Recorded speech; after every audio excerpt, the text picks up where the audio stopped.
Buenas noches a todos, bienvenidos a un nuevo encuentro de veterinarios en vivo.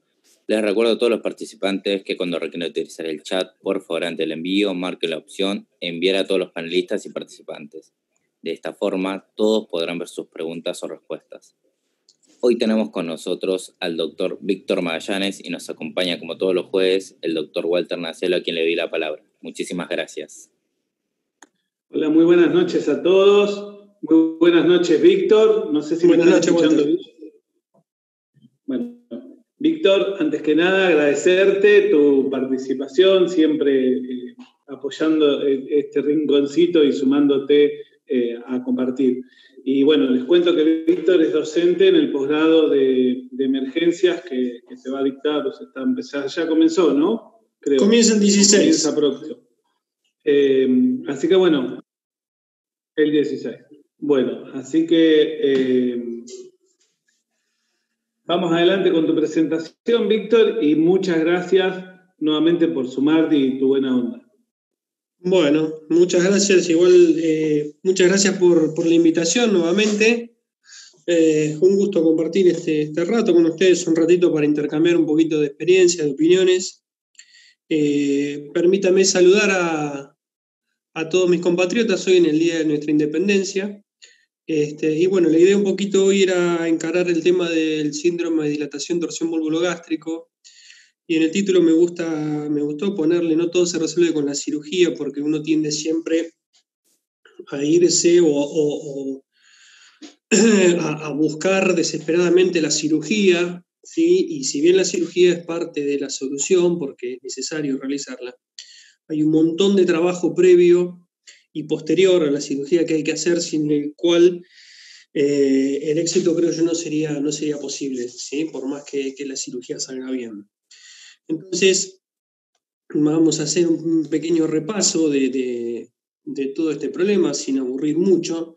¿Sí? Sabemos que la torsión gástrica o el bólulo gástrico o el síndrome de dilatación torsión bólulo gástrico es una condición caracterizada por una distensión abdominal, ¿sí? Que es una distensión gástrica que lleva una distensión abdominal, ¿sí? Que se produce por la rotación del estómago sobre su eje longitudinal, ¿sí? Tomando al esófago y al píloro como ejes, digamos, produce una rotación con una posterior distensión de ese estómago, con una distensión muy grande del abdomen. Sabemos que afecta a perros de raza grande, grandes y gigantes, ¿sí?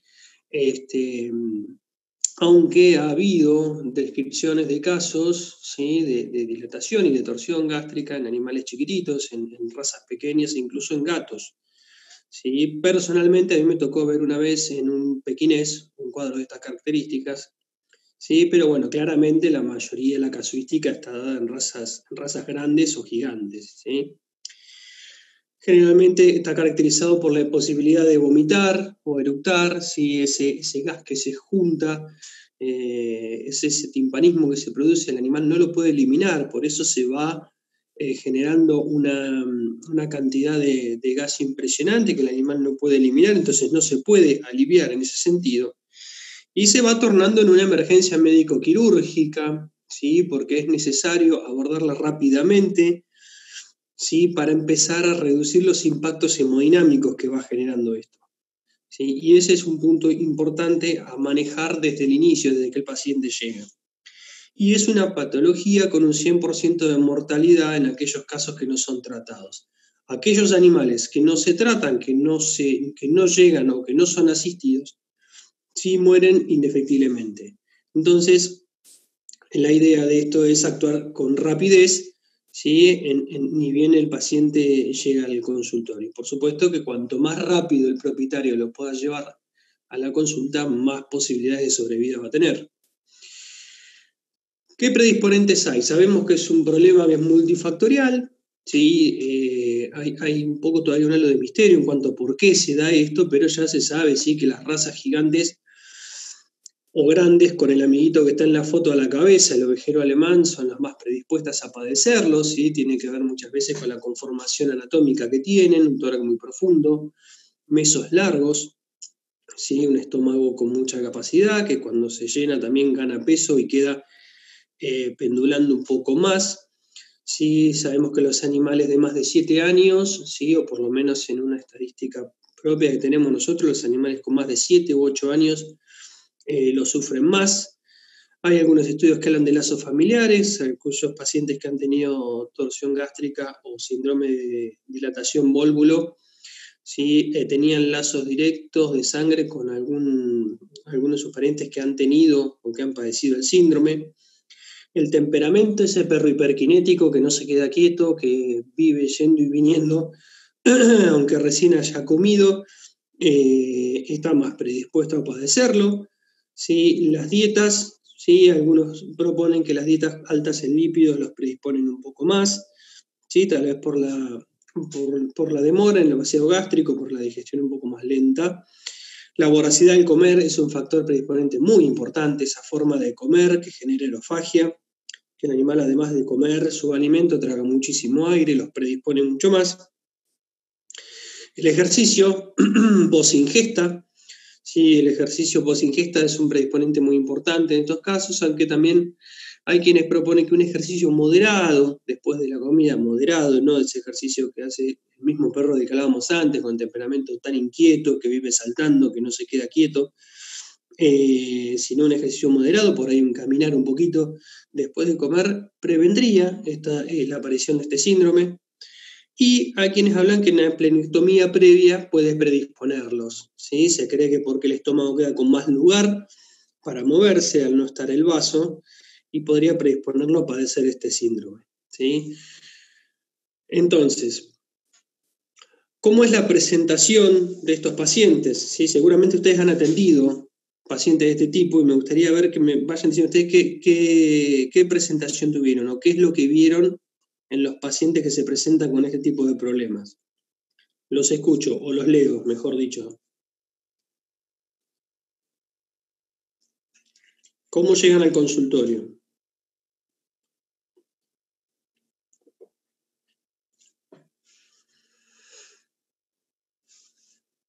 Cialorrea, bien, estómago dilatado. Quiere vomitar, mucosas pálidas, abdomen timpánico. Bien, son todas correctas. Postración, dolor, sí. Timpanizado, bien. ¿Alguna otra opinión?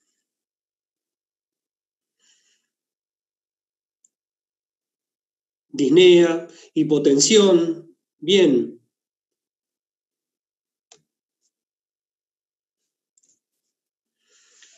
Muy bien.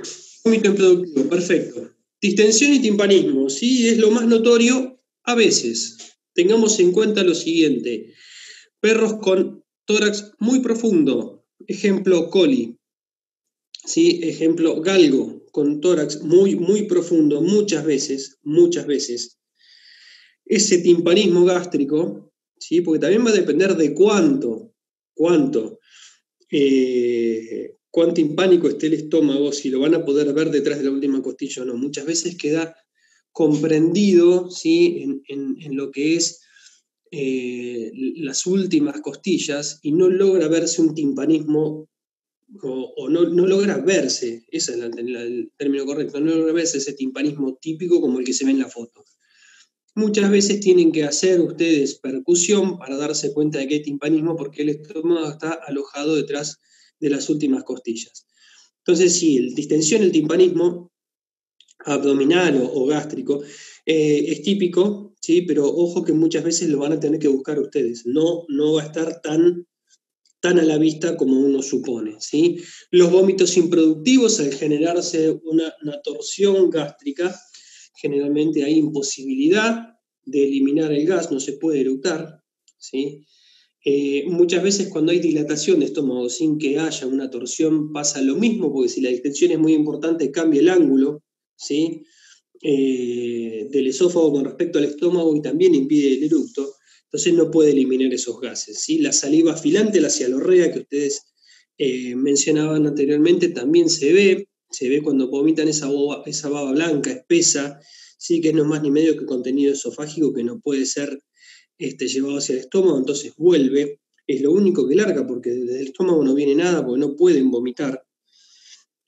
Esplenomegalia, que muchas veces es palpable, ¿sí? Alguien pone ahí que vaso roto, bueno, podría romperse el vaso o podría romperse algún vaso sanguíneo esplénico, ¿sí? Eso puede ocurrir también.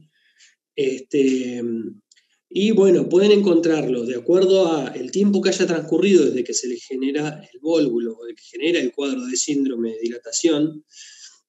Pueden encontrar un paciente inquieto al principio que busca, que intenta vomitar, que busca el rincón para vomitar, que da vueltas, ¿sí? Hasta un paciente postrado o en decúbito, como también mencionaron ustedes, o comatoso incluso, ¿sí? Porque va a depender del tiempo que haya transcurrido, ¿sí? Desde que el propietario desde que le ocurrió el cuadro, desde que comenzó el cuadro hasta que el propietario lo vio y lo llevó a atender. Entonces, eso va a tener que ver con el estadio de shock en el que se encuentra el paciente, ¿sí? Si es un paciente que recién empezó con el problema, bueno, tendremos más chances de que esté en una fase de compensación de shock, que todavía no se le hayan producido todos los daños que lleva la presencia de un shock en estos pacientes, o puede ser que llegue comatoso, semicomatoso, o incluso a veces llegan muertos, ¿sí? Entonces, bueno, es muy amplia la forma de presentación que va a tener, pero básicamente son estas que hemos mencionado y que ustedes muy bien han mencionado. Entonces, ¿qué es lo que ocurre? Como dijimos anteriormente, hay una rotación, ¿sí?, del estómago, ¿sí?, tomando su eje longitudinal. Vamos a ver si podemos marcar, no sé si se ve el puntito, ¿sí?, tomando el esófago, ¿sí?, si tenemos la curvatura mayor del estómago, el antropilórico, ¿sí?, y ya llegamos hacia el duodeno. El píloro, tomando al esófago como eje, genera una rotación, ¿sí?, y termina ubicándose, como se ve en la imagen de la derecha, ¿sí?, el píloro termina ubicándose arriba, ¿sí?, en dorso lateral izquierdo, ¿sí?, cuando normalmente tendría que estar en ventral y a la derecha, ¿sí?, cuando desemboca en el duodeno, ¿sí?, para seguir el camino del tracto digestivo.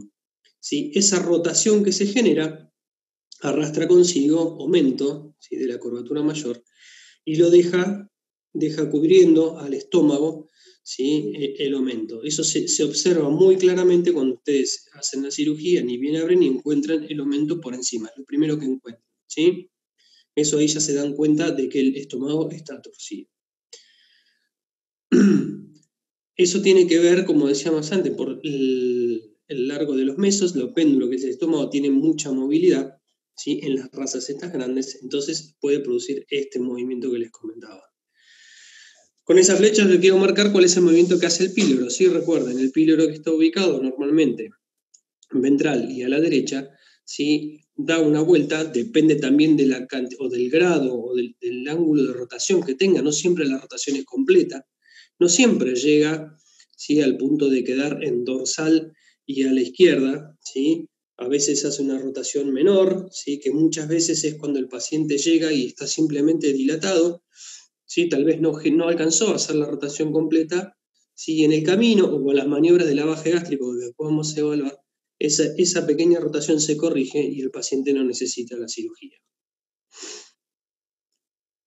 Esta es una foto de los que yo les decía, fíjense, a la izquierda hay un gráfico, ¿sí?, donde se ve cómo el aumento queda cubriendo, ¿sí?, todo el estómago, ¿sí?, y a la derecha tienen una foto, una cirugía, ¿sí?, en la que nos encontramos el aumento cubriendo al estómago, ¿sí? Eso significa, ¿sí?, que ese estómago ha hecho su torsión, ha hecho la rotación, ¿sí? Entonces tendremos que ocuparnos en la cirugía de poner el estómago en su lugar, ¿sí?, para después fijar la pared abdominal. Eso lo vamos a checar más adelante.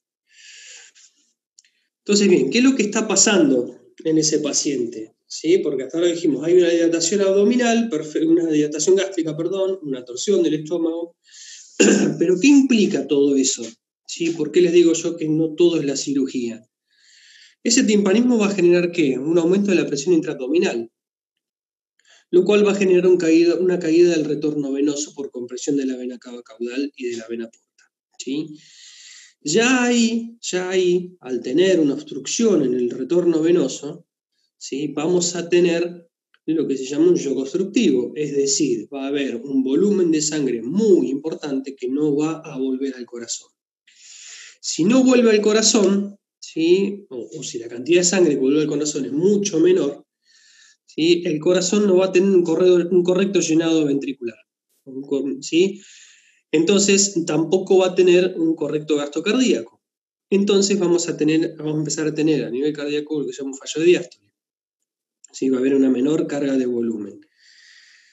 A su vez, el estómago dilatado, como lo vimos en la imagen anterior, ¿sí? Genera un tercer espacio, genera secuestro de líquido, genera secuestro de volumen, ¿sí? En su interior, con lo cual ahí entra otro componente, ¿sí? Que es el shock hipovolémico. O sea, fíjense que ya se van sumando alteraciones a nivel circulatorio que tienen que ver con la obstrucción y con la hipovolemia, ¿sí? O sea que ya están coexistiendo dos tipos de shock en un mismo paciente.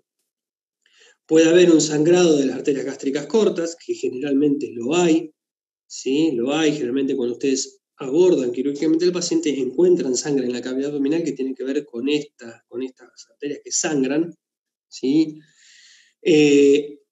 Lo que le agrega un componente hemorrágico a la cosa, ¿sí? Con más pérdida de volumen. Por ende, el paciente choqueado va a tener una liberación de catecolaminas en busca de sostener una tensión arterial adecuada, ¿sí? Y taquicardia. La taquicardia se va a dar por esa liberación de catecolaminas, ¿sí? Más una búsqueda de compensar esa menor cantidad de volumen o esa disminución de gasto cardíaco con una mayor cantidad de latidos por minuto. Esas catecolaminas, ¿sí? Van a generar, ¿sí? También un daño a nivel del glucocálix intestinal, ¿sí? Del glucocálix endotelial, perdón. El endotelio se lo considera hoy un órgano más, ¿sí? Su glucocálix es muy importante, ¿sí? En la mantención del volumen intravascular, es muy importante en la activación o no de la coagulación, es muy importante también en la marginación y en la migración de neutrófilos hacia el endotelio, ¿sí? La adhesión hacia el endotelio. Entonces, ese daño, ¿sí? Endotelial puede traer dificultades con pérdida de volumen o pérdida de líquido desde el espacio vascular. Entonces la cosa se va complejizando, ¿sí? Lo que yo les decía, la taquicardia del bajo retorno venoso, un fallo diastólico, un shock cardiogénico de tipo diastólico. O sea que fíjense que ya hablamos de shock obstructivo, shock hipovolémico, shock cardiogénico, ¿sí? Potencial en este perro. Recuerden que estos perros de raza grande muchas veces tienen cardiomiopatía dilatada, lo cual dificulta aún más las cosas, porque ya es un perro propenso a padecer un shock cardiogénico, y si le agregamos esto, peor todavía. Todo esto lleva a una hipoxia tisular en todo el lecho esplácnico del paciente, ¿sí? Isquemia pancreática, que puede generar factores de depresor de miocardio, ¿sí? Ese factor de depresión de miocardio puede generar arritmias, ¿sí? Y la isquemia a nivel del lecho intestinal puede provocar la translocación bacteriana, ¿sí? De bacterias que se ubican obviamente en la luz intestinal, con lo cual le agregamos algún componente de sepsis al problema, o sea, pues un paciente con potencial desarrollo de una sepsis, ¿sí? Y con potencial desarrollo también de un shock séptico. O sea que fíjense que hemos nombrado 4 tipos de shock en un solo paciente y en una sola enfermedad, ¿sí? Y por último, podemos tener trastornos de coagulación, inducidos también por todo el problema que yo les decía del daño del glucocálix endotelial, más alteraciones de la función renal y el estado ácido-base. O sea, fíjense que desde que el paciente empieza con el problema, ¿sí? Cómo se va complejizando todo a medida que pasan las horas y cómo podemos terminar en un estado lisa y llanamente de muerte, ¿no? Porque podemos llegar del shock obstructivo, que es lo primero que se genera, a empezar con una hipovolemia marcada, después puede llegar a haber un shock cardiogénico e incluso podemos llegar a tener un shock séptico si no logramos controlar o no logramos revascularizar, ¿sí? Todo el lecho esplácnico isquémico, ¿sí? Pone Alejandro, secuestro de tercer espacio y síndrome compartimental por presión de raíz de la banca. Correcto, sí, correcto. Hay un compartimental abdominal, ¿sí? Un aumento de presión intraabdominal. Eso también dificulta la vascularización de los órganos abdominales, ¿sí? Incluidos los riñones. Bien, entonces cuando nosotros recibimos ese paciente, ¿qué es lo que deberíamos hacer? ¿Cuál es el manejo inicial? ¿Sí? Para no andar en tanta teoría, vamos a imaginar que llega este boxer que están viendo en pantalla con esa marcada distensión abdominal, acá sí es notoria a simple vista, ¿sí? Y vamos a hacer, sí, una evaluación clínica muy rápida. No nos vamos a detener mucho en la anamnesis, simplemente vamos a preguntar las preguntas típicas en este caso, ¿cuáles son? ¿A qué hora comió y a qué hora lo encontraste vos? Y acá encontramos un montón de variantes, ¿no? La señora que dice, no, le di a comer hace 1 hora y se puso así, con lo cual ahí tenemos ventaja. O el señor que le dice, me fui a trabajar a las 8, le di de comer, me fui a trabajar a las 8, volví ahora y estaba así y son las 5 de la tarde. Ahí tenemos un problema un poco más serio, ¿sí? Obviamente vamos a iniciar con una oxigenoterapia, ¿sí? Pues ese paciente con el abdomen así distendido obviamente va a venir con disnea, con dificultad en la oxigenación. Y vamos a evaluar parámetros de ingreso, ¿sí? Siempre que trabajamos en este tipo de pacientes, los parámetros de ingreso son fundamentales porque a nosotros nos determinan un punto de partida, ¿sí? ¿Dónde estamos? ¿Cómo es que llegó ese paciente? ¿Cuál es nuestro punto de partida en este problema? Hematocritos sólidos totales, ¿sí? Glucemia, son factores que a nosotros nos ayudan mucho para determinar cómo ingresa, ¿sí? Paciente que puede presentar un hematocrito elevado, puede estar hemoconcentrado, ¿sí? Los sólidos totales pueden estar aumentados o no, depende cuánto líquido esté perdiendo, qué tan permeable esté su lecho vascular. Muchas veces hay pérdida de proteínas por permeabilidad del lecho vascular, entonces en realidad está hipoproteinémico. La glucemia sí que puede estar aumentada en un principio, ¿sí? Si encontramos el paciente en ese pico de liberación de catecolaminas, podemos encontrarlo con hiperglucemia, ¿sí? Ahora si ya lo encontramos séptico, podemos al contrario encontrarlo hipoglucémico. El nivel de lactato es muy importante, ¿sí? En estos pacientes. Nosotros es un valor que a nosotros nos permite dar pronóstico, ¿sí? Tenemos que tener en cuenta de dónde tomamos la muestra para hacer este lactato, ¿sí? Hay que tener mucho cuidado, ¿por qué? Porque piensen que los miembros posteriores, por ejemplo, están hipoperfundidos, ¿sí? Entonces puede ser que si ustedes toman la muestra del miembro posterior, se van a encontrar con un nivel de lactato muy, muy elevado, pero pasa que esos miembros están trabajando con poco oxígeno. Si toman de las cefálicas, generalmente les va a dar un nivel adecuado, ¿sí? Hay una anécdota que pasó con una chica residente en la clínica que entró un paciente con estas características, ella tomó una muestra de vena yugular antes de descomprimirlo, ¿sí? Y le dio un valor de lactato normal, yo no recuerdo exactamente cuál fue, creo que fue 1, 1,5, ¿sí? Con lo cual ella se puso muy contenta, porque dice, bueno, tan mal no está, ¿sí? Y bueno, procedimos a la descompresión, todo, y le pedí que por favor le midiera de vuelta, de la misma zona donde ella sacó, de la vena yugular. Cuando le hace la nueva medición, el lactato se había triplicado, cuadruplicado el valor.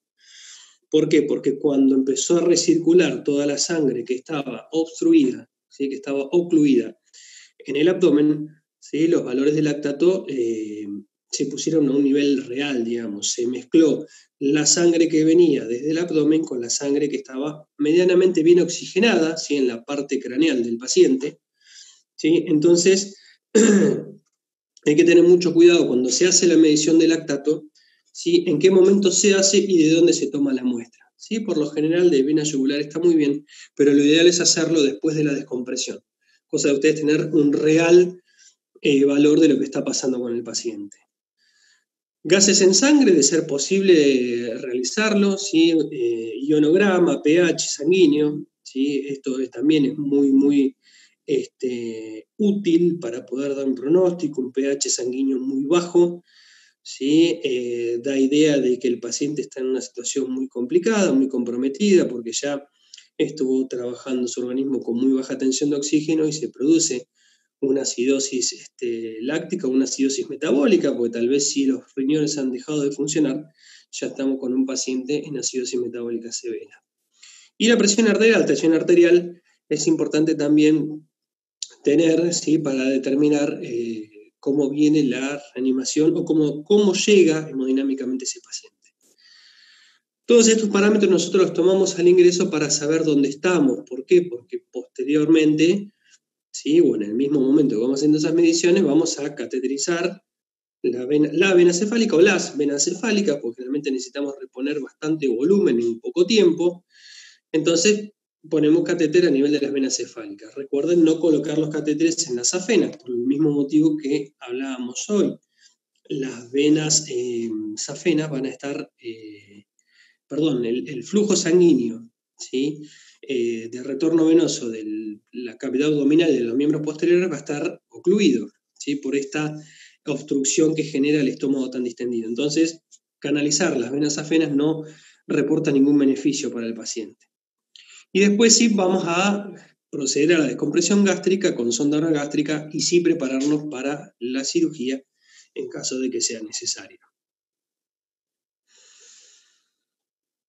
Entonces, ¿cómo vamos a realizar la reanimación hemodinámica? ¿Sí? Actualmente estamos trabajando, ¿sí?, en lo que se llama la terapia por metas. Nosotros, una vez que tenemos tomados esos parámetros de ingreso, vamos a hacer una reanimación hemodinámica, ¿sí?, y vamos a ir evaluando qué efecto está teniendo esa reanimación en nuestro paciente, ¿sí? Hoy por hoy el fluido de elección para una reanimación. Hay una pregunta de Alejandro que dice, ¿qué volumen de fluidos administra? ¿40 o 90 mililitros kilo o qué cantidad? No. Actualmente en caninos estamos utilizando 30 mililitros por kilo de cristaloides, ¿sí? Estamos utilizando Ringer lactato como primera elección, ¿sí? Porque hay algunos reportes que relacionan el cloruro de sodio, la solución fisiológica de cloruro de sodio con acidosis hiperclorémica.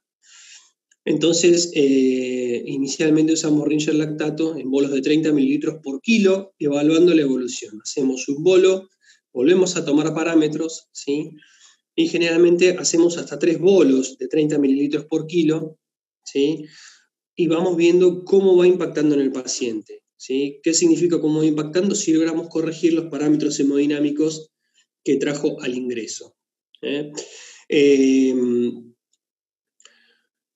Podemos emplear coloides si es necesario, ¿sí? La solución de Ringer lactato, como les decía, es la de elección inicial, excepto que ustedes tengan la posibilidad de hacer un ionograma rápido y ese ionograma les demande la administración de cloruro de sodio, ¿sí?, que tengan niveles bajos de sodio, ¿sí?, o niveles bajos de cloro por algún motivo, ¿sí? Pero inicialmente la dosis de elección es el Ringer lactato. Podemos emplear coloides, ¿sí? Los coloides, es algo controversial. Los almidones se han visto relacionados a la aparición de insuficiencia renal aguda, ¿sí?, a posteriori. Se los ha asociado más a insuficiencia renal, entonces en muchos casos se ha dejado de usar. De hecho, en medicina humana creo que ya no se están utilizando. Nosotros los utilizamos con mucho cuidado, utilizamos dosis de 10 mililitros por kilo a 20 mililitros por kilo, no más que eso, ¿sí?, acompañado, por supuesto, de la reanimación con cristaloides. Y cuando necesitamos coloides, estamos optando más que nada por usar plasma fresco congelado. ¿Aún se usa el criterio de goteo continuo o a chorro acelerado? No, el chorro acelerado o la reanimación a chorro no se utiliza más, ¿sí? Piensen que es tan peligroso un paciente hipovolémico como un paciente hipervolémico, por decirlo de alguna forma, ¿sí? La administración de líquido o de fluidos en exceso también es peligrosa, por eso se plantea esta terapia por metas. Sí, la terapia por metas, obviamente lo ideal es hacerla teniendo en cuenta todos estos parámetros que yo les mencionaba, ¿no? Tensión arterial, lactato, etcétera, etcétera. Pero bueno, muchas veces se puede uno orientar, ¿sí? Con hematocritos sólidos totales le puede llegar a servir para orientarse mínimamente, ¿sí? No, lo que se utiliza ahora es hacer bolos de 30 mililitros por kilo, ¿sí? En la primera hora, más o menos, entre media hora y una hora, administramos ese primer bolo y evaluamos todos los parámetros de nuevo, ¿sí? Y después sí se deja un goteo de mantenimiento de más o menos 40 mililitros por kilo por día, ¿sí? Entonces, pero ya pasamos a una dosis de mantenimiento una vez que hemos logrado estabilizar los parámetros de ingreso. ¿Qué buscamos? Alcanzar una presión arterial, ¿sí? Media de 80 milímetros de mercurio, bajar la frecuencia cardíaca, ¿sí? Por debajo de 120 o un poco menos. Si hablamos de 120 latidos por minuto en un gran danés, estamos un poco altos, ¿sí? Deberíamos estar un poquito más abajo. Lograr un lactato menor a 2 milimoles por litro, una saturación de oxígeno de 95% o más, ¿sí? Y bueno, una diuresis obviamente entre 0,5 a 1 mililitro por kilo por hora, ¿sí? Esos son nuestros objetivos de reanimación hemodinámica. Claro está que estos objetivos no los vamos a poder cumplir sin hacer la descompresión gástrica. Nosotros estamos hablando de esto, estamos hablando de reanimación hemodinámica, hablamos de oxigenación y hablamos de descompresión gástrica, digamos en 3 slides distintos para organizarnos, pero esto debe ser realizado en forma simultánea, ¿sí? Pues yo cargo mucho volumen en un circuito que no mueve, ¿sí? Que la sangre no circula, como es el que tiene un paciente con torsión gástrica, ¿sí? Va a ser en vano. Entonces hay que descomprimir también el estómago, ¿no? Para asegurarnos el flujo de la sangre.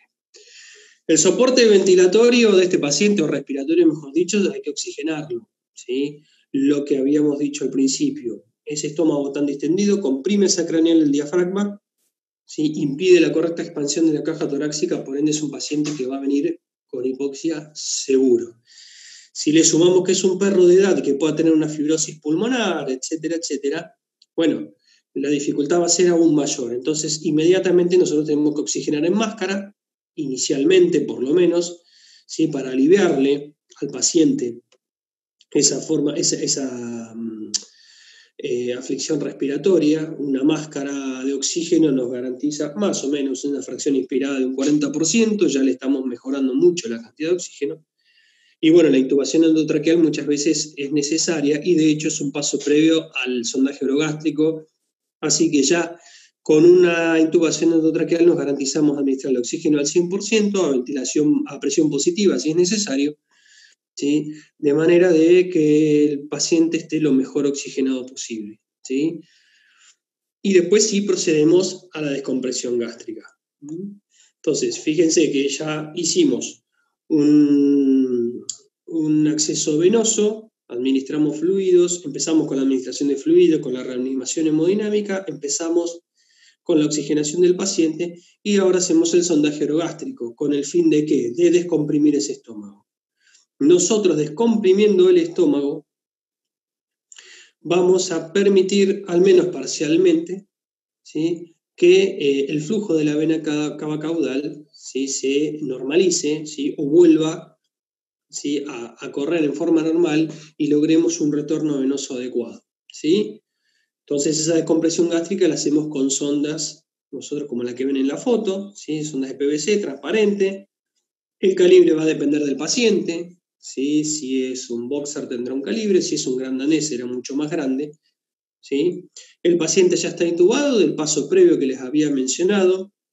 Eso tiene 2 objetivos, oxigenar al paciente y el segundo es evitar una falsa vía, ¿sí? Evitar que cuando nosotros hagamos ese sondaje, parte de ese líquido que venga o de ese contenido gástrico que venga sea aspirado por el paciente.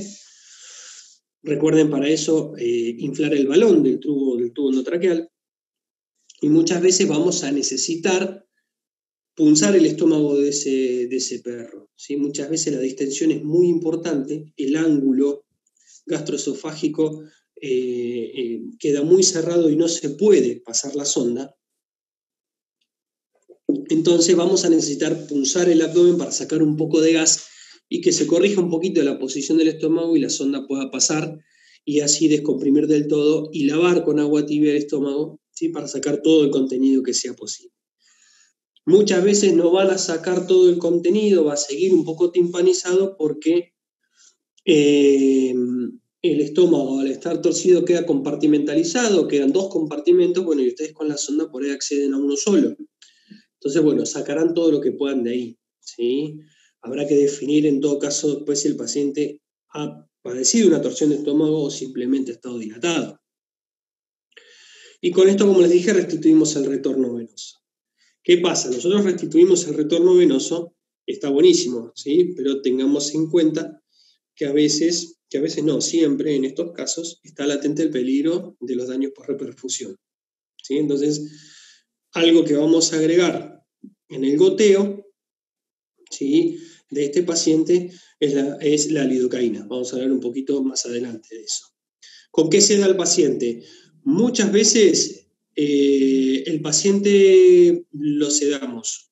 Generalmente utilizamos algún opioide, ¿sí?, combinado con algún tranquilizante, como puede ser, por ejemplo, morfina o butorfanol con midazolam, ¿sí? Y después nos ayudamos con propofol, ¿sí? Vamos dando pulsos de propofol para hacer una pseudoanalgesia, sería, y poder hacer el lavaje orogástrico, ¿sí? Generalmente el opioide más el tranquilizante también le funcionan de ansiolítico al paciente y el paciente empieza a respirar un poco más tranquilo, ¿sí? Y eso te permite trabajar mejor, siempre el paciente está un poquitito más tranquilo. La punción la hacemos con agujas de calibre más grueso, 40-12, o puede ser con catéter número 14, ¿sí?, con cualquier dispositivo de ese tipo que permita la descompresión del estómago. Y lo hacemos habitualmente en la zona dorsal a la izquierda, ¿sí?, palpando y asegurándonos de que no esté el vaso en el medio, ¿sí?, de no estar interferidos por el vaso y no punzar el vaso, no agregarle un problema más a todos los que ya tenemos. Bien, una vez que pasó la sonda, ¿sí?, hemos descartado el vólvulo gástrico. Esto se escucha mucho. Esto es así, esto no es así, ¿sí? La sonda en el 90% de las ocasiones pasa, ¿sí?, pasa al estómago, se lava el estómago, todo. Eso no descarta la torsión y lo hemos visto muchísimo. Pero bueno, yo esto siempre me gusta decirlo porque yo lo aprendí así cuando estudié, de que si la sonda pasaba significaba que no había torsión, ¿sí? Y después me di cuenta de que no es así, ¿sí? Aunque la sonda pase, la torsión de estómago puede estar tranquilamente, ¿sí? Entonces tengan en cuenta ese dato siempre, aunque la sonda pase, ¿sí?, sigan adelante con la ruta diagnóstica, busquen la radiografía para ver si el paciente tiene una torsión de estómago. Dosis de propofol. No, la dosis de propofol la manejamos a efecto.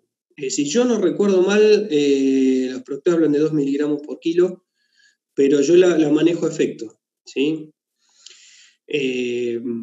A medida que vamos logrando el plano que queremos, vamos cortando la administración no lo usamos no lo usamos por dosis, sino que lo vamos titulando efecto. Y si lidocaína es lo que agregamos al Ringer. Igual ahora lo vamos a hablar un poquito más adelante. Bien, dicho esto, de que no es tan así, de que si la sonda pasa el estómago no está torcido, lo que yo les decía anteriormente con respecto a prevenir los daños de la reperfusión o del síndrome isquemia de reperfusión. Como ustedes saben, lo que hablábamos anteriormente, teníamos una parte caudal, por decir de alguna forma, del paciente mal oxigenada, ¿sí?, que estuvo en isquemia durante no sabemos exactamente cuánto tiempo, ¿sí?, porque, como les dijo, fentanilo, morfina como analgésico, sí, los puedes usar. Ten en cuenta que estás con un paciente hemodinámicamente bastante inestable, ¿sí? Por ahí buscar medicación que pueda tener mucho impacto a nivel hemodinámico no te conviene, ¿sí?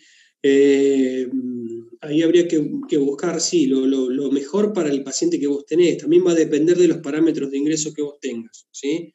Si vos tenés parámetros de ingreso aceptables o más o menos buenos, podés usarla si querés, ¿sí? Pero yo optaría por algo un poco más liviano, ¿sí? Además con una morfina está más que bien, con morfina más un midazolam, un haloperidol, está más que bien para manejar estos pacientes. Ese paciente que ustedes tienen con isquemia durante bastante tiempo, cuando ustedes hagan el lavaje orogástrico y logren la descompresión y logren la reperfusión, ¿sí? Puede empezar a dar paso a la circulación de oxirradicales libres de oxígeno, ¿sí? Con todo el potencial de daño de membrana que tiene eso sobre las células, ¿sí? Entonces, muchas veces es esta la causa de muerte de estos pacientes, ¿sí? El daño por reperfusión. Se han probado algunas drogas, ustedes van a leer un montón de drogas que se han probado para la reperfusión, pero concretamente en torsión gástrica hay un par de estudios bastante alentadores hechos con el uso de lidocaína, ¿sí? Lidocaína en bolo inicialmente de 2 miligramos por kilo y se continúa con un goteo continuo de 0.05 miligramos kilo por minuto, ¿sí? Entonces, lo que nosotros hacemos es, estos pacientes ni bien llegan, ¿sí?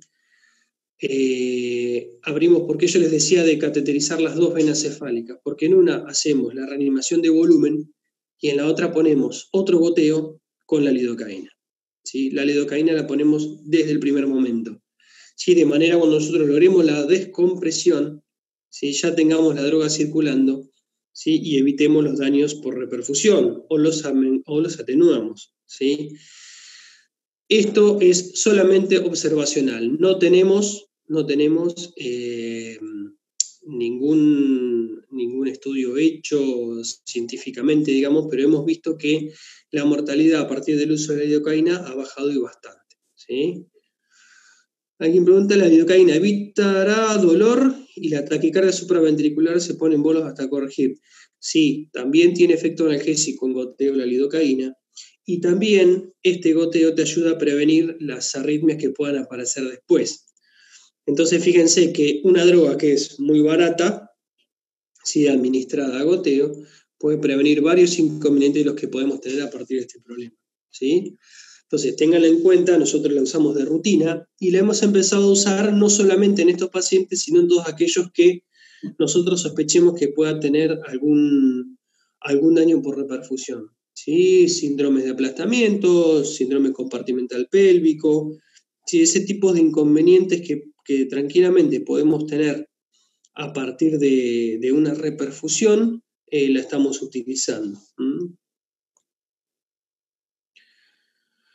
Antibióticos de analgesia, algo de analgesia ya estuvimos hablando. Los antibióticos, recuerden lo que dijimos sobre la translocación bacteriana, ¿sí? Hay que prevenir.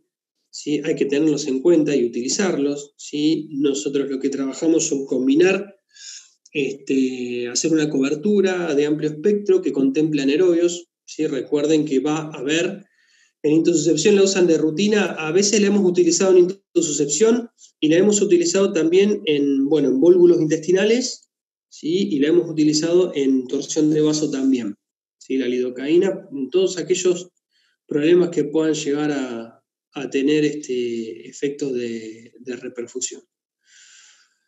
Drogas, combinaciones antibióticas que contemplen anaerobios, recuerden que hay translocación bacteriana desde el intestino, ¿sí? Donde hay un montón de anaerobios, ¿sí? Y combinaciones como enrofloxacina, ceftriaxona o metronidazol, nosotros prácticamente son de rutina en estos pacientes, ¿sí? Opioides, como les dije, como la morfina, puede ser butorfanol, puede ser tramadol, ¿sí? Goteos continuos, ¿sí? Con ketamina, lidocaína y tramadol nos han resultado bastante útiles para control de dolor. Y sí evitamos el uso de AINES en estos pacientes, y yo personalmente en todos los pacientes, no soy un adepto, digamos, a los AINES, puntualmente en algunas ocasiones los he utilizado, pero en este tipo de pacientes no me gustan para nada. Recuerden lo que dijimos antes, pacientes inestables hemodinámicamente, mal perfundidos, Entonces, un AINE que pueda llegar a traer inconvenientes a nivel renal, más de lo que ya el paciente tiene, les repito lo anterior, recuerden lo que dijimos al principio, que hemos visto este síndrome que se presenta en animales de más de 8 años, más que en los más jóvenes. Entonces, ya sabemos que podemos tener un riñoncito que no trabaje del todo bien. Si arriba le ponemos la hipovolemia que padece el paciente y arriba de eso le agregamos un AINE, el problema puede ser aún mayor, ¿sí? Entonces, los AINEs en este tipo de pacientes no los utilizamos. Bien.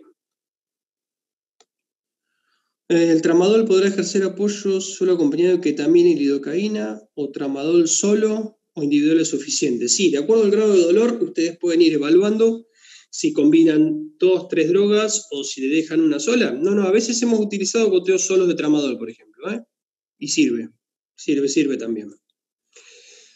Radiografías, vamos a buscar un diagnóstico, ¿sí? La radiografía es un método complementario de elección para detectar la torsión de estómago, ¿sí?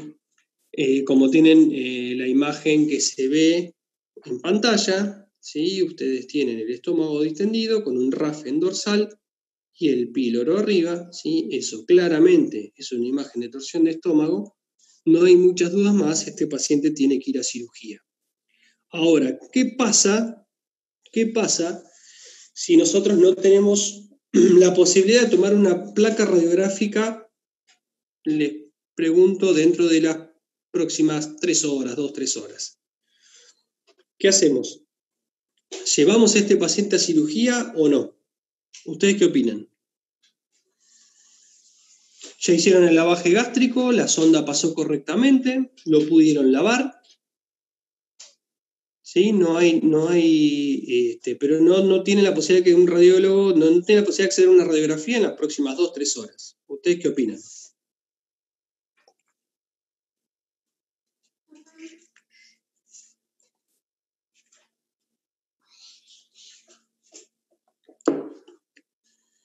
A ver, algunos dicen no, otros dicen cirugía. Si pasa la sonda, no sabemos los daños, hemodinámica está estable. Si hemodinámicamente está estable, no.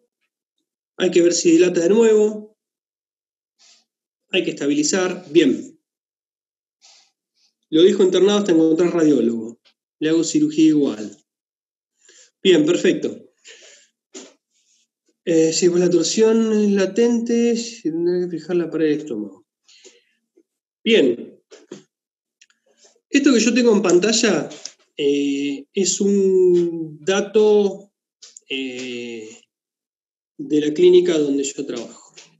Nosotros nos encontrábamos con esta disyuntiva muchas veces, ¿sí? ¿Por qué? Porque nunca una torsión de estómago llega a las 2 de la tarde, ¿sí? Sino que suelen caer o el domingo a la mañana o llegan el martes a las 3 de la mañana. Entonces, ¿qué pasa? Nosotros no sabemos si el paciente está torcido o no y muchas veces demorábamos la cirugía, ¿sí? Hasta el día posterior en que el radiólogo podía llegar, y resulta que cuando el radiólogo tomaba la radiografía nos encontrábamos con una torsión de estómago a la cual ya le habíamos dado de ventaja 12 horas. Entonces empezamos a anotar, hicimos un estudio que nos llevó más o menos unos 2 años, ¿sí? En el que pudimos evaluar 120 pacientes, si yo no recuerdo mal.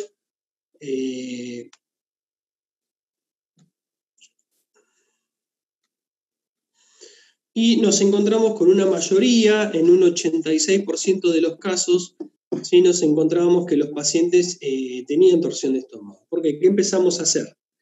Ante la duda los empezamos a operar, ¿sí?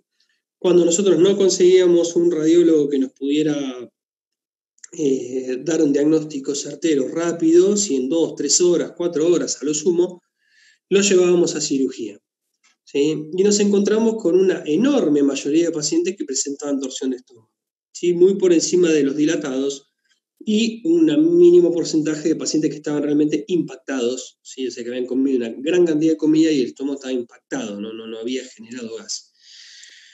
Entonces, esto nos lleva a pensar a nosotros, o por lo menos cuando estamos con esa disyuntiva, ¿sí? Nos lleva a tomar la decisión ¿sí? Cuando no hay posibilidad de hacer una radiografía rápido, de llevar a ese paciente a quirófano, ¿sí? Porque sabemos que tenemos 86% de probabilidades de que ese paciente presente una torsión de estómago, ¿sí? Y de esa manera también no le damos ventaja al problema.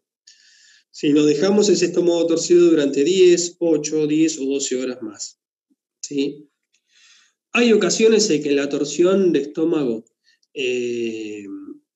digamos, permite esperar, ¿sí? Eso es muy difícil de determinar. Cuando ustedes tienen el paciente en la clínica, es muy difícil de saber si el paciente va a timpanizar de vuelta o no. Si el paciente queda parcialmente timpanizado y tiene un tórax muy profundo, ustedes no alcanzan a notarlo, ¿sí? Entonces, ante la duda, nosotros optamos a partir de este estudio nuestro, ¿sí? Empezamos a optar por llevarlos a quirófano ante la imposibilidad de tomar una radiografía, ¿sí? Entonces, bueno, ténganlo en cuenta, qué sé yo. Si ustedes se encuentran a cualquier hora de la noche con un paciente con estas características, ¿sí? Y no tienen un radiólogo que les defina rápido la situación, una buena opción puede ser operarlo, ¿sí? Y en el peor de los casos, si el paciente no está torcido, le hacen una gastropexia, ¿sí? Y aseguran de que el paciente no pueda torcer, ¿sí? En una futura dilatación no va a generarse una torsión de estómago. Entonces, la cirugía, ustedes seguramente habrán hecho alguna vez, habrán estado, habrán presenciado. ¿En qué consiste? La cirugía buscamos derrotar el estómago, ponerlo en su posición, ¿sí? Llevar nuevamente el píloro, ¿sí? Hacia la derecha y en ventral, evaluar la viabilidad del estómago, evaluar la viabilidad del vaso, ¿sí? No nos tenemos que olvidar de eso, y hacer la gastropexia, ¿sí? Son los 3 pasos o los 4 pasos que tiene la cirugía, ¿sí? Que debe llevar también, o la debemos hacer en el menor tiempo posible, ¿sí? Recuerden que estamos con un paciente con algunas dificultades hemodinámicas. Nosotros vamos a hacer el trabajo previo que hicimos, o que comentamos anteriormente, para poder llevarlo a quirófano lo mejor posible, pero sigue siendo un paciente de riesgo. Entonces, estas cirugías tienen que hacerse lo más rápido posible, ¿sí? Importante, venas cortas del vaso. Sí, hay que evaluar viabilidad del vaso y viabilidad de su vasculatura, ¿sí? Eso es importante tenerlo en cuenta a la hora de definir si hacemos la esplenectomía o no la hacemos. Entonces, puede haber casos en los que ocurra necrosis gástrica, como la foto que ven acá. Fíjense que ese órgano está perforado ya, está negro, está perforado. Otras veces pueden encontrar color gris, como se ve en esta foto de acá. Este color gris ya indica una necrosis importante. Entonces, lo que podemos hacer es lo que se ve en la foto de la derecha, que es una invaginación de esa parte del tejido, ¿sí? Antes de hacer la gastropexia. Si el vaso no está afectado, no se realiza esplenectomía, ¿no? Si el vaso está viable, si la vasculatura es buena, si tiene buen pulso, si tiene buen color, no es necesario realizar la esplenectomía.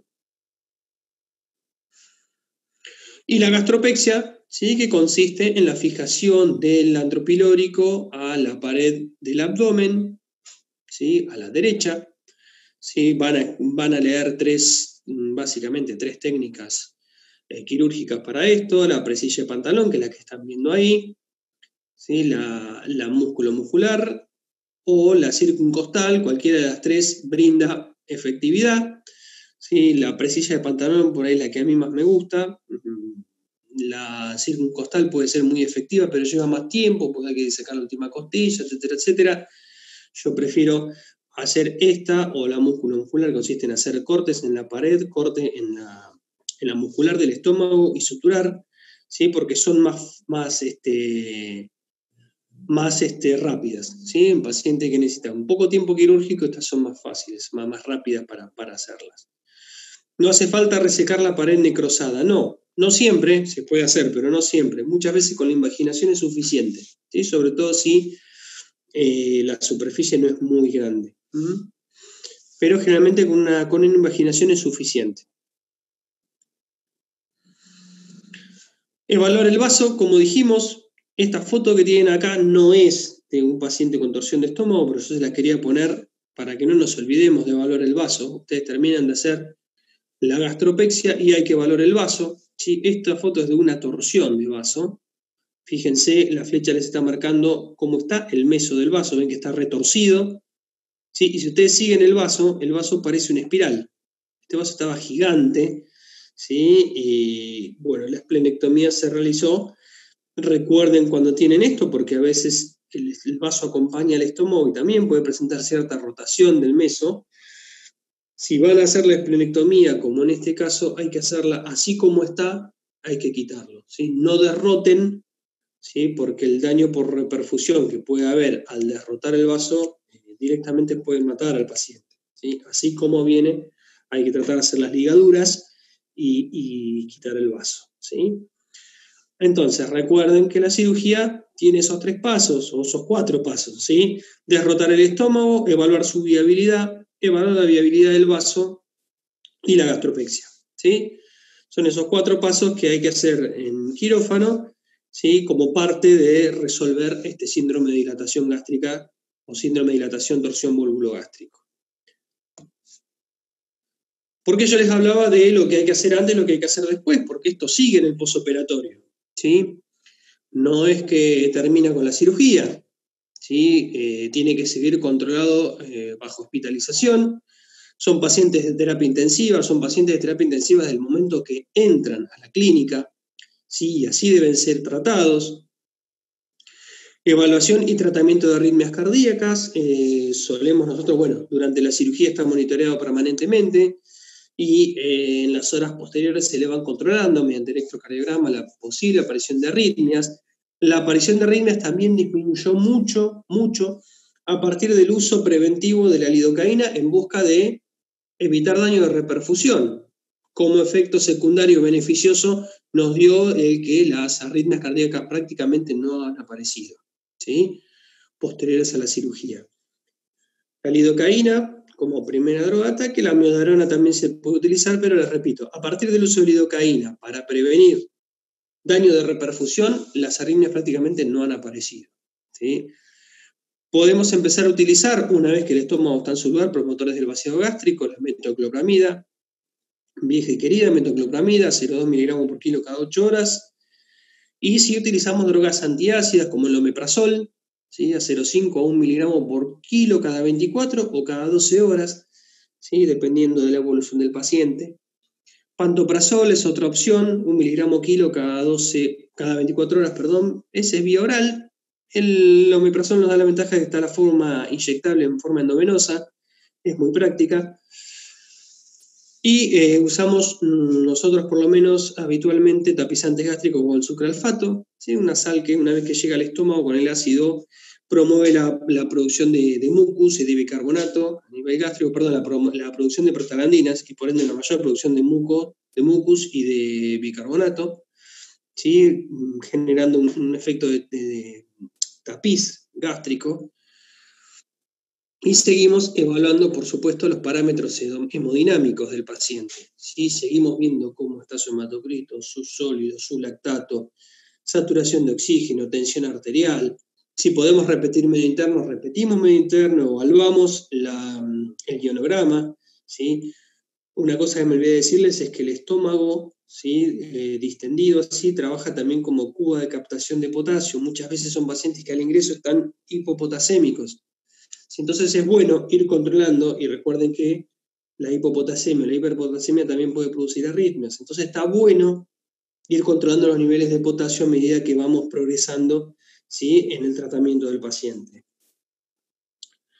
¿Cuánto tiempo después de la cirugía empieza con alimentación enteral? Ahí vamos, pero sí, lo antes que se pueda, Gabriela, lo antes posible arrancamos. Bien. Posoperatorio, lo que buscamos, lo que intentamos, ¿sí? Es evitar esto. Esta aparición ahí es una contracción prematura ventricular aislada. Eso es muy aislada, eso ni siquiera merita tratamiento, ¿sí? Es más, habría que evaluar si el paciente no tiene una enfermedad cardíaca de base y aparezca por eso. ¿Cuánto tiempo realiza antibiótico-terapia en relación a metronidazol? Y nosotros durante la internación siempre y habitualmente cuando se van de alta proponemos que continúe una semana de antibióticos. Uso de heparina, ¿para qué, María?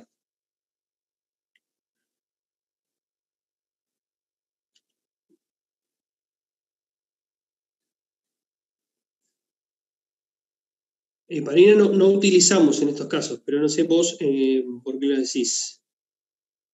¿Se genera coagulación intravascular diseminada? Sí, se puede generar. Lo que pasa que la coagulación intravascular diseminada, si estamos en un punto de coagulación intravascular diseminada, estamos en un punto de fallo multiorgánico. Y en realidad ya la cosa está más que complicada. Habitualmente no estamos utilizando heparina para estos pacientes.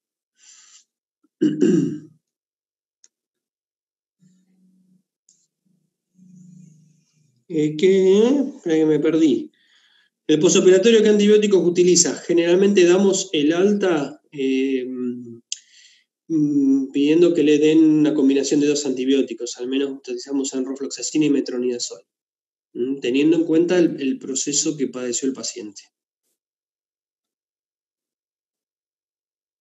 Antibiótico terapia, continuarla como me preguntaban recién, más o menos una semana, 10 días, y si existió esplenectomía, si tuvieron que esplenectomizar al paciente, hay que continuarla por 45 días. Lo que buscamos acá es evitar lo que se llama la sepsis post-esplenectomía. Recuerden que ustedes están sacando el vaso, ¿sí?, que tiene la función de reservorio de glóbulos rojos, pero también es un órgano del aparato inmune. Entonces el aparato inmune necesita tiempo para reacomodarse, ¿sí?, y poder suplir al vaso, por decirlo de alguna manera, ¿sí? Entonces, tengan en cuenta que si ustedes tuvieron que esplenectomizar al paciente, la terapia antibiótica se tiene que prolongar por 45 días. En ese caso, nosotros pedimos que el propietario le dé los 2 antibióticos, como les dije recién, por ejemplo, enrofloxacina, metronidazol, durante 10 días, y después complete los 45 con enrofloxacina sola, ¿sí? La alimentación enteral del paciente, que era algo que me preguntaban, cuanto antes mejor. Si el paciente a las 24 horas de la cirugía empieza a comer, le damos de comer. O inicialmente empezamos con agua, ¿no? Pero a medida que vaya tolerando le vamos dando agua y después le vamos dando de comer. Empezamos con pequeños volúmenes de comida, empezamos con una dieta que pueda asimilar fácilmente. Lo habitual es empezar con pollo. Pollo a la plancha, ¿sí?, pechuga de pollo, ¿sí?, y agua, ¿sí?, pero todo en cantidades reducidas, ¿sí?, en cantidades reducidas. Empezar con poco volumen para no sobrecargar el estómago y no por ahí generar algún vómito o algún malestar, ¿sí?, porque hay que ir evaluando la funcionalidad, digamos, del estómago. Que el estómago se vacíe bien, que el paciente tolere bien la comida, que no aparezcan vómitos nuevamente, ¿sí? Así que hay que evitar la ingesta copiosa tanto de agua como de comida. ¿En cualquier esplenectomía le da tanto tiempo antibiótico? Sí, en todas las esplenectomías, cuando hay que esplenectomizar a un paciente, se cubre con antibióticos durante ese tiempo. Bien, entonces, la comida cuanto antes mejor, ¿sí? Cuanto antes se pueda, mejor. Y después se puede trabajar en prevención. Analgésicos postoperatorios, ¿sí? Se pueden administrar. Generalmente ya cuando logramos una buena analgesia previa, hicimos una buena analgesia intraoperatoria, en el postoperatorio no necesitamos ni mucha cantidad de analgésicos ni dosis exacerbadas. Con 2 miligramos kilo cada 8 horas de tramadol generalmente están muy bien, ¿sí? Y se retiran, se van de alta con ese protocolo analgésico y generalmente lo administramos por no más de 3 o 4 días o 5 días. Por general no necesitan más que eso, ¿sí? Acuérdense siempre, y esto es para todo proceso doloroso, sobre todo proceso doloroso que ustedes sepan que se va a presentar. La prevención es mejor, o sea, prevenir la aparición del dolor es mejor, ¿sí?, que tratar el dolor instalado. Entonces, para cualquier proceso doloroso, ustedes logran una buena analgesia previa, como en este caso, e intraoperatoria. En el postoperatorio generalmente no van a necesitar enormes cantidades de analgésicos, ¿sí? Entonces siempre tengan en cuenta eso. es preferible arrancar con potencia analgesia al principio, ¿sí? Lograr controlar el dolor, sostenerlo durante el intraoperatorio, y entonces en el postoperatorio va a ser más fácil de manejar. ¿Qué podemos hacer para prevenir esto a futuro en este paciente que ya lo tuvimos que operar, que ya lo dimos de alta? ¿O qué podemos decirle a un propietario que tiene un paciente de estas características para evitar estos problemas? Cambiar el hábito de alimentación del paciente. Yo siempre me encuentro con que estos pacientes comen una vez al día, no sé por qué. Y muchas veces en los criaderos les dicen que comen una sola vez al día. Bueno, yo les digo todo lo contrario, que hay que comer muchas veces en el día pequeños volúmenes, es decir, la dosis diaria divídanse en 5 o 6 tomas, ¿sí? Para que no cargue mucha cantidad de alimento en una sola ingesta. Porque además si ustedes le dan de comer una sola vez al día, cuando le toca comer a ese perro, está muerto de hambre, entonces va a devorar, ¿sí? Va a devorar. Y hay más posibilidades de que se produzca esto. Obviamente evitar ejercicios bruscos postprandiales, así que no vaya a saltar el perro, no le tiren la pelota, el disco, nada. Y algo que se puede hacer es evitar la reproducción de estos ejemplares que hayan padecido el síndrome. ¿Sí? Esto que yo les contaba al principio, se vio que hay una relación entre los pacientes que han tenido y su cría. Y yo algo que recomiendo es la última ingesta temprano. Es muy común, por lo menos acá, que la gente te diga que antes de irse a dormir le da de comer al perro, ¿sí? Y ahí es cuando muchas veces sí llegan a la madrugada o a la mañana muy temprano con que el perro esté hinchado, ¿sí? Pero resulta que el perro comió por última vez a las 10 de la noche. Entonces ya tiene 10 horas, 11 horas, 8 horas de evolución. Yo lo que recomiendo siempre es al revés, que el primero que coma a la noche sea el perro. ¿Sí? Entonces, mientras el resto de la familia cena, mira televisión o lee un libro o lo que sea, están con el perro, y si el perro llegara a dilatarse lo pueden ver rápido. O lo pueden ver. Si se fueron todos a dormir y le dieron de comer último al perro, cuando el perro se empezó a dilatar, nadie pudo verlo, y cuando lo ven ya la cosa está muy avanzada, ¿sí? Y hay quienes hablan también de la gastropexia preventiva. Si tienen un perro de estas razas predispuestas, bueno, una opción es operarlo para hacer una gastropexia, ¿sí? Que tal vez el paciente pueda dilatarse, pero no va a rotar el estómago. Yo de los perros que me ha tocado operar, uno solo volvió a dilatarse después del episodio y después de operado. Sí, uno solo padeció una dilatación de estómago, que obviamente ya sabíamos que había sido operada, así que simplemente le descomprimimos el estómago y pasó, ¿sí? Así que bueno, una gastropexia preventiva puede ser una buena medida para prevenir este síndrome. Hay algunas preguntas en el chat. ¿Sería conveniente alimento gastrointestinal al principio? No pasa tanto por el tipo de alimento, sino por la forma de comer. Es más, hace un tiempo se decía que no podían volver a comer alimento balanceado, y no es así. O sea, el alimento balanceado lo pueden volver a comer, el tema es cómo lo comen. ¿Sí? Hay que evitar que lo coman de manera voraz, ¿sí? Que traguen en vez de masticar. Y una de las formas es que no coma una sola vez al día, porque con mucha cantidad, con mucho hambre, ¿sí? Entonces lo va a devorar. En los estudios de resistencia antimicrobiana, el enrofloxacino se lleva el premio número 1. Sí, sí, y en eso tiene mucho que ver el veterinario también, porque estamos usando enrofloxacina para todo. Se usa mucho.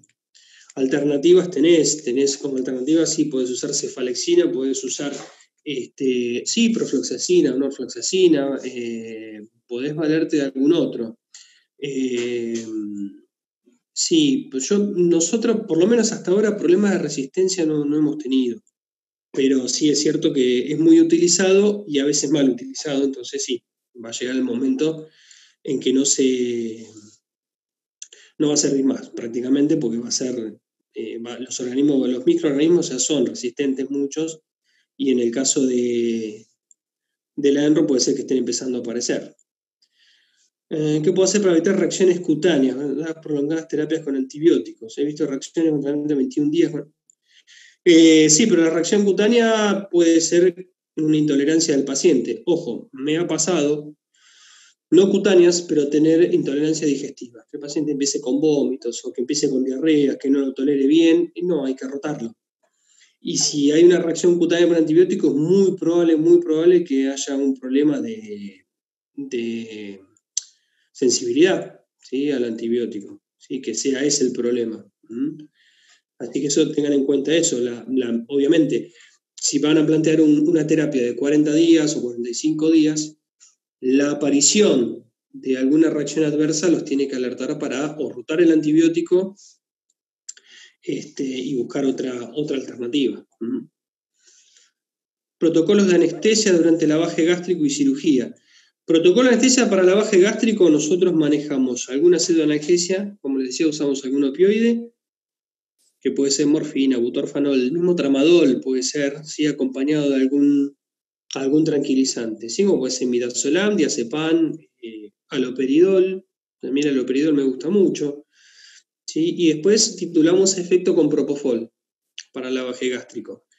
Después, durante cirugía, una vez que hicimos, generalmente hacemos el lavaje gástrico, y cuando no tenemos al radiólogo cerquita, de ahí pasa al quirófano.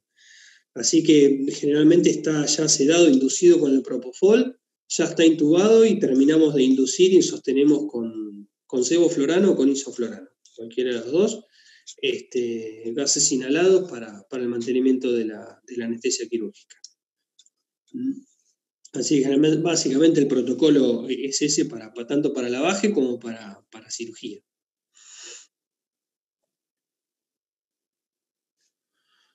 Bien. Por último, y esto también tiene que ver con el estudio que habíamos hecho, que yo les contaba que habíamos hecho en la clínica. Esperen que se me corrió el chat y no los estoy viendo ahora. En cuanto a la sobrevida de los pacientes, ¿sí? Nos hemos encontrado con una sobrevida de aproximadamente un 78%, ¿sí?, de los pacientes que hemos operado. Así que estamos teniendo buenos resultados con este manejo que yo les estoy planteando, ¿sí?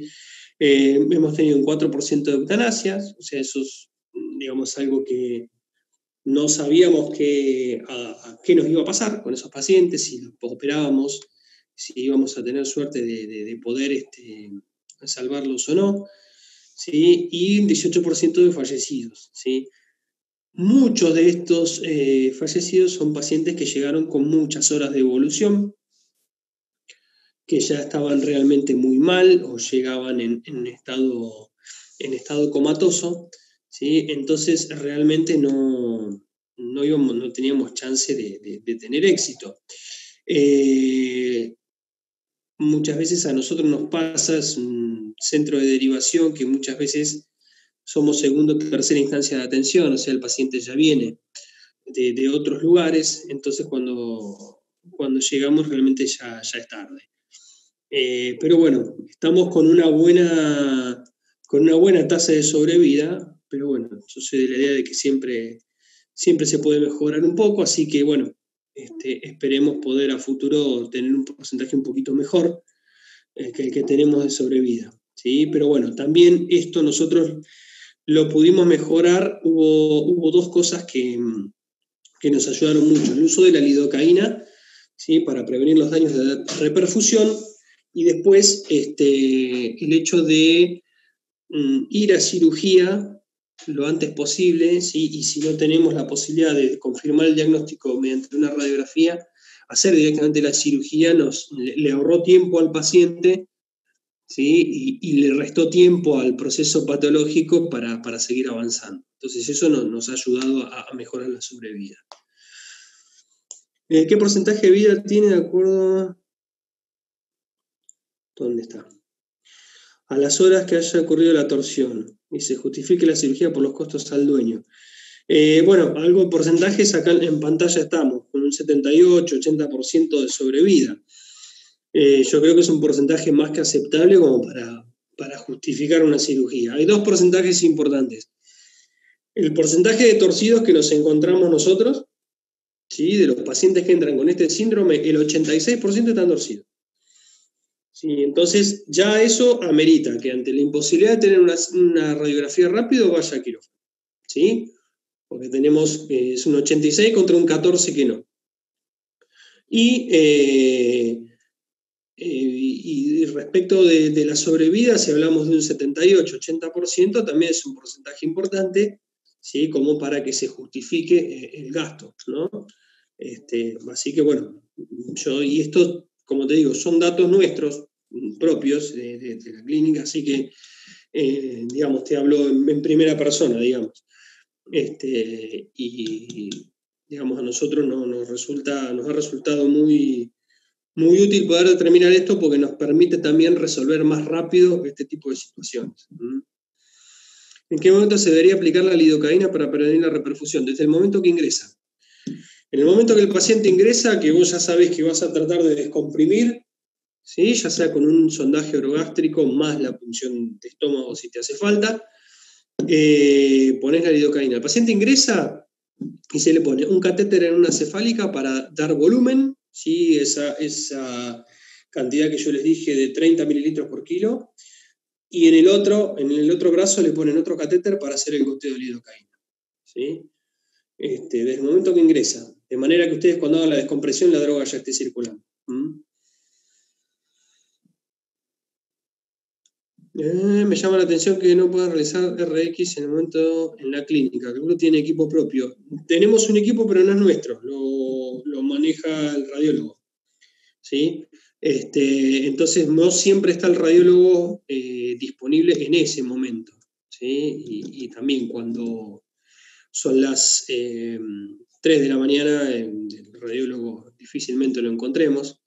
Pero igual a veces lo encontramos igual, porque ha pasado domingos que hace poco hubo una cirugía, una torsión un domingo y sí, el radiólogo estuvo a las 2 horas de que entró el paciente, estaba ahí, la diagnosticó y lo operamos. No siempre que el radiólogo pueda hacer la imagen, se hace primero. ¿Qué opina el uso de prokinéticos en el postoperatorio?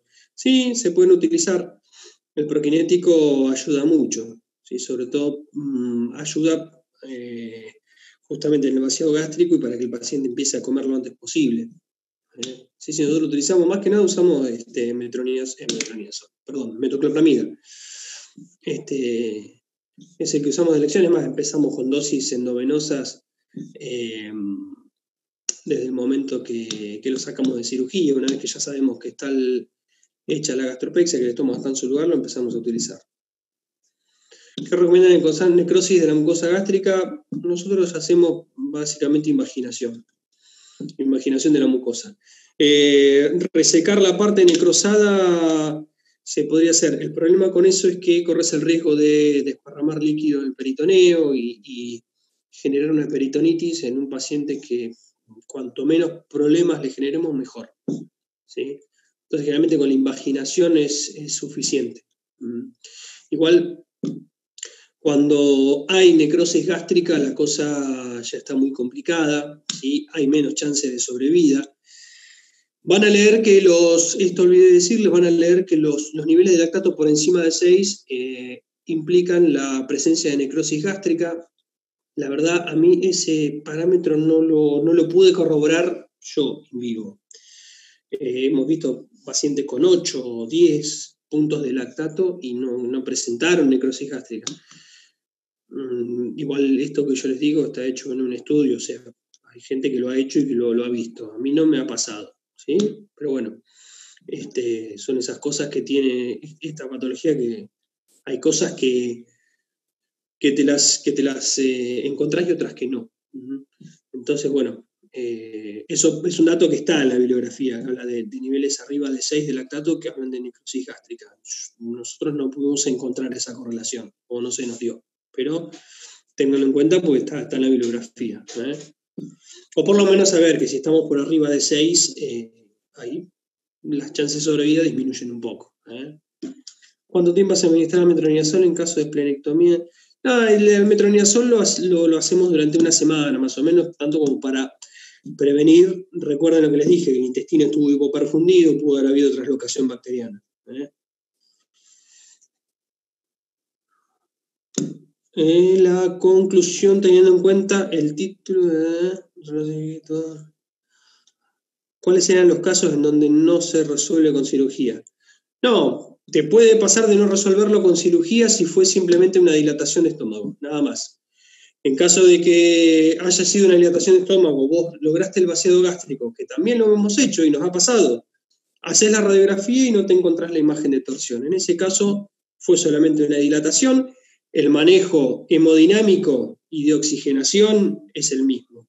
El único paso, y en internación, es el mismo. El único paso que obvias en caso de poder diagnosticar que solamente fue una dilatación de estómago es el paso de la cirugía. ¿Sí? Obviamente, si vos por radiografía descartás la torsión, no necesitas cirugía. Podés plantear al propietario, una vez que el paciente esté estabilizado y que se encuentre bien, hacer una gastropexia preventiva, teniendo en cuenta ese antecedente. ¿Con qué frecuencia se encuentra afectado el vaso?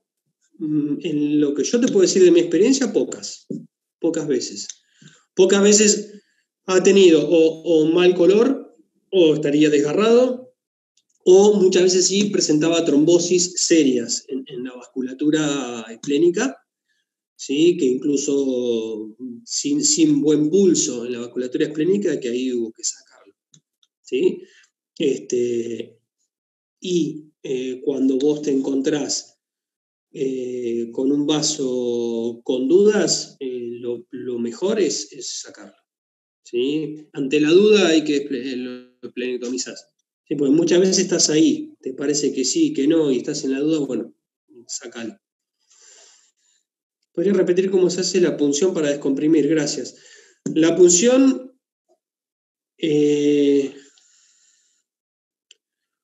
la punción la realizamos en dorsal, a la izquierda, ¿sí? Donde ustedes generalmente encuentran la mayor distensión, con algún catéter número 14, número 16, ¿sí?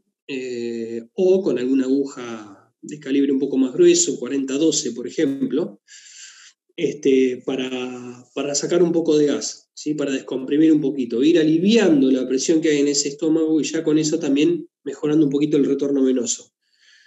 Tengan en cuenta cuando van a punzar de palpar bien, de no tener el vaso interpuesto. ¿Sí? Generalmente el vaso queda por debajo, no está tan arriba, pero por las dudas siempre palpen bien de no tener el vaso interpuesto. Ahí, ¿sí?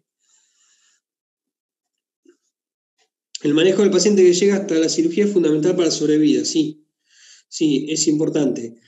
Y el posterior también, porque ustedes tienen que ir evaluando, como yo les dije, los parámetros que va teniendo el paciente en el post también. ¿Sí? Porque muchas veces ustedes tienen un paciente con una buena volemia, tienen un paciente que está como les dije, con buena volemia, con buena presión, y por ejemplo los niveles de lactato siguen elevados. ¿Sí? Eso quiere decir que la microcirculación no está bien. Y muchas veces necesitan utilizar un apoyo vasomotor. ¿Sí? Empezar a utilizar algún goteo de dopamina o noradrenalina para mejorar la perfusión de la microcirculación. ¿Sí? Ahí pueden estar teniendo problemas de sepsis ya. Entonces, siempre en el postoperatorio también es importante el manejo. ¿Sí? Dejar el goteo de lidocaína, pensar a ver si no hay que hacer un goteo de apoyo vasomotor. ¿Sí? Tienen que ir teniéndolo en cuenta. ¿Sí? ¿Cómo evaluar la viabilidad de la curvatura del estómago para tener si imaginar o no el estómago? Eso lo van a ir evaluando, generalmente tiene que ver mucho. El color que presenta, si se presenta negro, gris, ¿sí? Generalmente habla de necrosis, y lo van a poder evaluar ustedes generalmente cuando hagan la gastropexia y empiecen a hacer algún corte, ¿sí? De la muscular para poder hacer la gastropexia, el sangrado o no del órgano. ¿Sí? Eso les va a hablar de qué tan viable está. ¿Sí? Pero generalmente el color del estómago ya les dice mucho de qué condiciones está. Muchas veces se lo pueden llegar a encontrar con pequeñas hemorragias, ¿sí? Con pequeños hematomas, ¿sí? Pero los hematomas se forman siempre, al estar torcido, siempre hay un hematoma. El tema es que no tenga un color gris o color negro, ¿sí? Como vieron en las fotos, ¿sí? Bien delimitado, que les habla de un estómago que está desvitalizado o inviable. ¿Cuál es la complicación más frecuente en el postoperatorio? Habitualmente, anteriormente era la presencia de arritmias, ahora no se ve tanto eso. La complicación más frecuente suele ser la que yo les comentaba recién, la imposibilidad de que los parámetros hemodinámicos se terminen de acomodar, ¿sí? Y muchas veces tiene que ver con la aparición de un shock séptico, ¿sí? Secundario a todo esto, ¿sí? Porque ya hubo traslocación bacteriana, porque ya hay afectación de la microcirculación, ¿sí? del intestino. Entonces, la complicación más severa que te puede tocar es eso, la imposibilidad de corregir los niveles de lactato, ¿sí? En un paciente, después de esta cirugía, que vos tenés bien volemizado, que vos sabés que tenés una correcta volemia, ¿sí? Porque tenés un buen hematocrito, buen sólido, buena presión, pero tenés niveles de lactato elevados. Eso quiere decir que la microcirculación no está bien, ¿sí? Y que tenés la dificultad en los pequeños vasos, en la microcirculación, y necesitas valerte de drogas vasoactivas para mejorar la perfusión tisular. No hay dehiscencia con la invaginación. No hemos tenido casos de dehiscencia, ¿sí? Y también la cantidad de invaginaciones que hemos hecho son muy poquitas, ¿sí? En relación con la cantidad de cirugías, son muy poquitas. Y nunca necesitamos hacer una invaginación muy grande tampoco, ¿sí? Nunca tuvimos enormes cantidades de estómago necrosado. Raza con mayor predisposición, el ovejero alemán, a la cabeza. Lejos. Y después hemos tenido muy variado. Gran danés, Dogo de Burdeos, boxer, labradores, golden. Sí, hemos tenido unos cuantos, pero el ovejero alemán es sin duda el más predispuesto. ¿La administración de bolo-gorrilla de lactato se realiza después de la descompresión del estómago? No, desde un principio. Se realiza desde un principio, porque ustedes tienen que tratar de hacer la oxigenación, la administración de oxígeno y la descompresión gástrica casi al mismo tiempo, ¿sí? La reanimación hemodinámica empieza desde que el paciente llega. Si no, no hay que esperar a descomprimir. Empiezan de entrada. Cuando ustedes descompriman, va a estar, digamos, el retorno venoso va a estar mejorado, ¿sí? Entonces, la reanimación va a ser más efecto todavía. Proteína C reactiva, no estamos utilizando. ¿Una prueba de dímero D tendría sentido en el diagnóstico de microtrombo? Sí, si tenés disponibilidad de dímero D, genial. Nosotros no tenemos, pero sí se puede utilizar.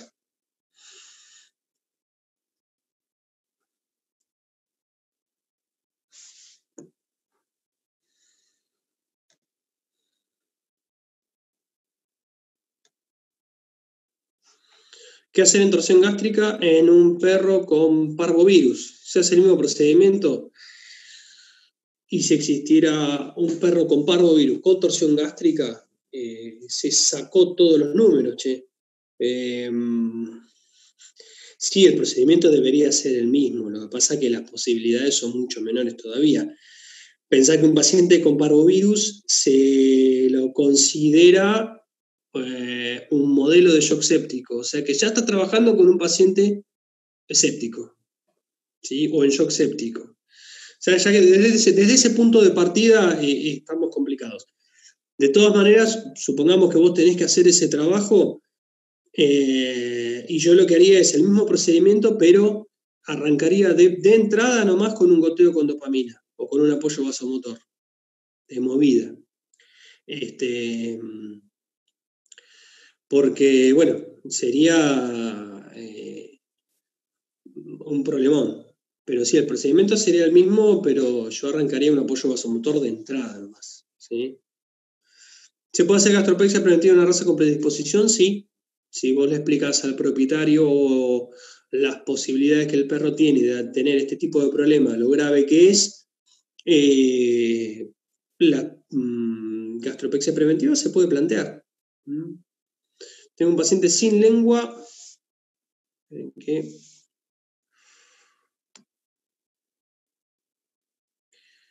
que me hace distensión gástrica. ¿Debería ser una gastropexia, doctor? ¿Qué me sugiere? Yo le atribuyo a la aerofagia. Depende del grado de distensión que haga y depende si el perro, por ejemplo, pudiera erutar.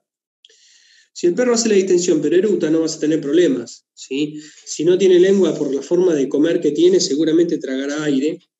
Y hay muchos pacientes que tragan aire y no necesitan una gastropexia por eso, ¿sí? Tendrías que ver el grado de distensión que hace. Si hace un grado de distensión del tipo que estamos hablando ahora, sí, podría hacerse. También depende la raza que sea. Si es un paciente más chiquito, por ahí no.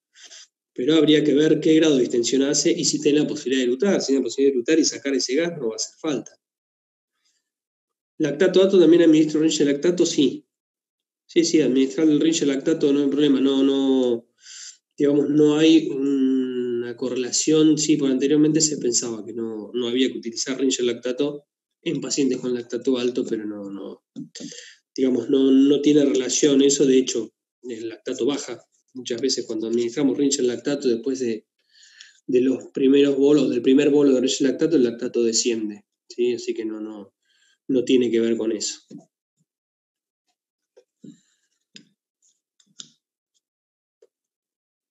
Ahí les dejo escrito mi correo electrónico por si surge alguna duda posterior, me quieren escribir, no hay ningún problema.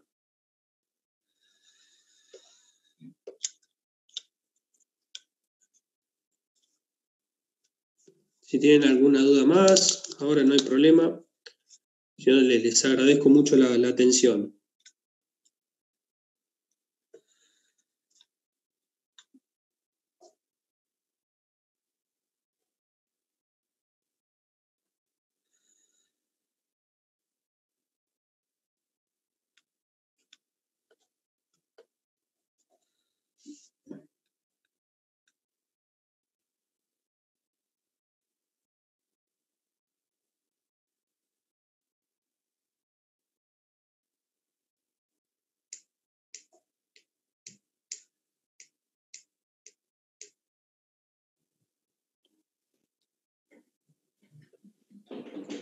Bueno, Víctor, estaba aguardando a ver si surgía alguna preguntita más, pero son agradecimientos, así que...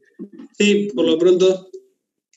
Vamos a compartirlo y bueno, muchas gracias por tu tiempo, por contarnos tus experiencias, por brindarnos tus conocimientos, por apoyarnos en este proyecto que a mí me gusta llamarlo La Peña, que el único objetivo es este, que es intercambiar experiencias y conocimientos. Así que bueno, muchas gracias por tu participación. Si hay alguno de los asistentes que está interesado, como les conté ahora, la semana que viene empieza el posgrado de emergentología, donde Víctor es docente, así que bueno, pueden consultar en la página las bases, las dudas que tengan, y bueno, si no, Víctor también ahí tendrá la información para compartirla si les llegan a enviar algún mail.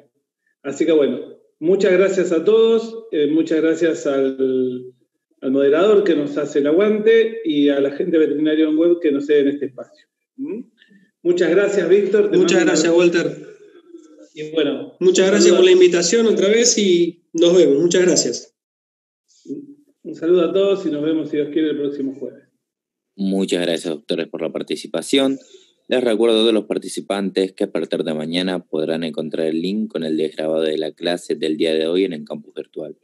Por último, les recordamos que del 20 al 24 de julio se estará llevando a cabo ICNEO, el Congreso Internacional de Veterinarios en Web, el cual será gratuito y estará abierto a toda la comunidad veterinaria. Podrán registrarse ingresando a la web www.icneo.com. Los esperamos. Muchas gracias y buenas noches.